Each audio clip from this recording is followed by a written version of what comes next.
आप हमारा मंदिर में आ गया, आपका एक्सपीरियंस कैसा? अच्छा है।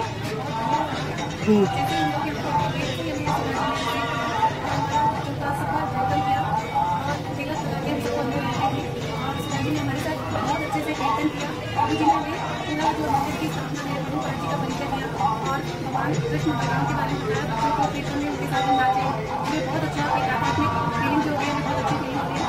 मैं दीदी से कहूँगी दीदी भी अपने एक्सपीरियंस बहुत अच्छा लगा और ऐसे संस्कार से भारतीय संस्कृति मिल सकती है जो सुधा दीदी ने आज ये त्याग करवाया कि उन्होंने बहुत हम बहुत खुश हैं यहाँ आके और सुधा दीदी स्पेशली। Thank you.